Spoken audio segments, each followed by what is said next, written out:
অল্প করে bread crumbs দিয়ে দেবো।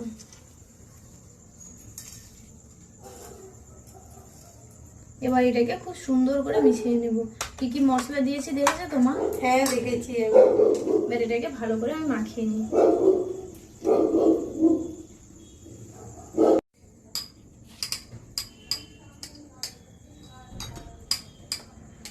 এটা কি বানাচ্ছো, সেব?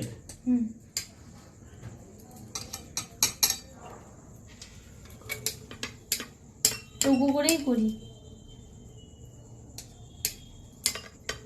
হ্যাঁ, আগে যেরকম বানিয়েছিলে সেরকমই বানাও।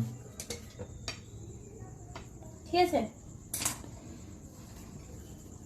এমন করে প্রত্যেকটা আমি এরকম সাইজ করে তৈরি করে নেব। আপনারা চাইলে অন্য কোনো রকম সাইজ দিতে পারেন। আমার এটা খুব সোজা লাগছে, এই জন্য আমি এটাও করেছি। আর এটা খুব সোজা এবং খুব তাড়াতাড়িও হয়ে যাবে, এই কারণে আমি এই সাইজটাই করছি।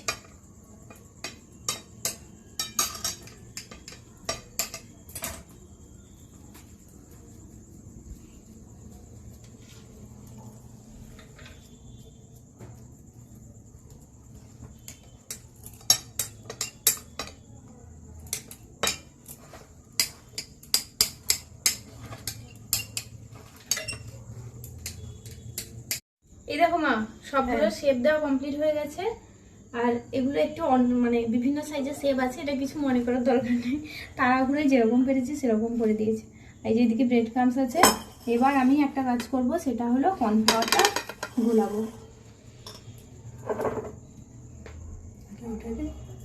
পরিমাণ মতো জলে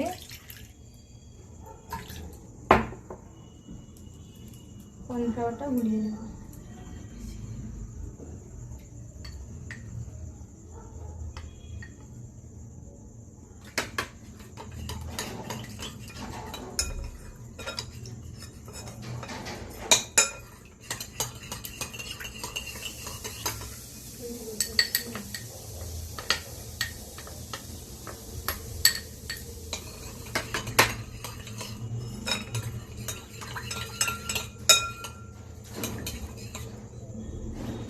এই সমস্ত যে কাটলেট গুলো বানিয়েছি, এগুলোকে কি করতে হবে, ডবল কোটিং করে নিতে হবে। ডবল কোটিং করার জন্য প্রথমে এটা নিয়ে কর্নফ্লাওয়ারে ডিপ করব।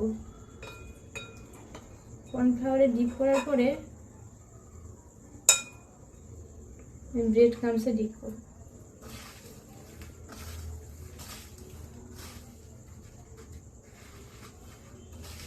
আর আপনারা চাইলে এরকম কোটিং করেও ফ্রিজে